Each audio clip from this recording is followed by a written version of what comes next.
Hi guys, a problem that could create some serious issues for Reform UK in the future and potentially deny them power is their amazing ability to attract the worst people in society to the party.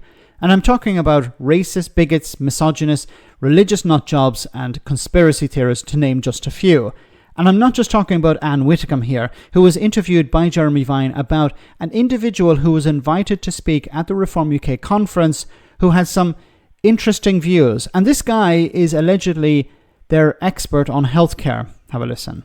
How can we take your party seriously when you have on stage a cardiologist, a very controversial cardiologist, who says the King's cancer was caused by the COVID vaccine? Well, first of all, it's quite impossible to say what the King's cancer was caused by. And we were not expecting him to say that. What we actually wanted to hear from him, and which up until that moment he had given us, was a gathering together of the various pieces of research that have been done on the effects of the vaccine. That was all. So the vetting process at Reform UK is as robust as ever.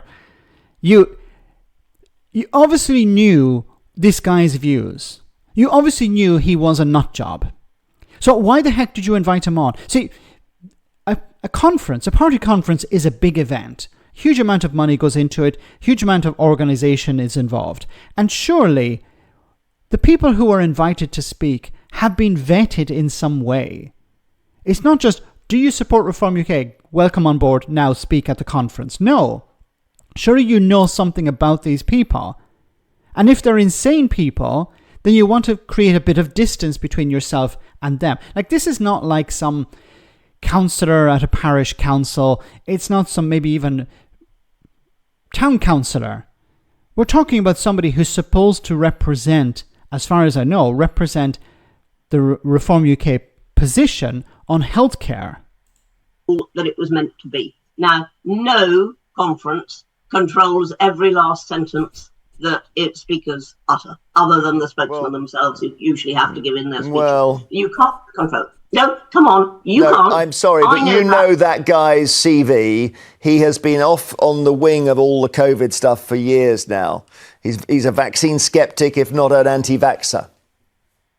Well, he may be a vaccine skeptic, but what we were asking him to do was to put together the evidence for what he was saying. And that, I thought, right up until that moment, when he made that comment about the royal family, and I did wince when I heard it, but right up until that moment, that was what he was doing. Now, you know, you ask any party to say that their conferences always go smoothly and there's never anything nasty. We all remember the Theresa May conference when there was that ridiculous dance followed by a huge backdrop actually falling off, followed by somebody getting on the stage and giving her... Okay, but that's an accident. You're comparing Theresa May walking a bit like a robot, dancing a bit like a robot, to he sounds like an anti-vaxxer, speaking at a conference, which is potentially being viewed by millions of people, and he's, as far as I know, he's their expert when it comes to healthcare.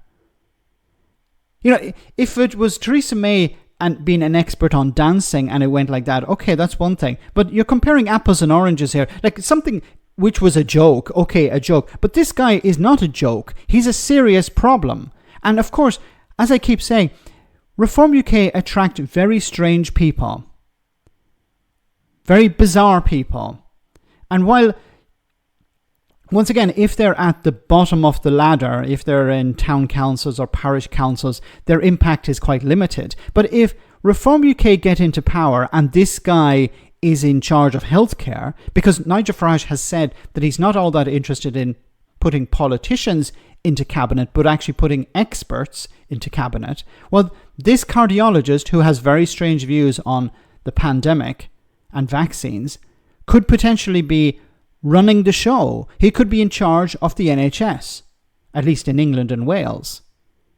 That's a serious issue. This is not like somebody dancing or bits of a stage falling down.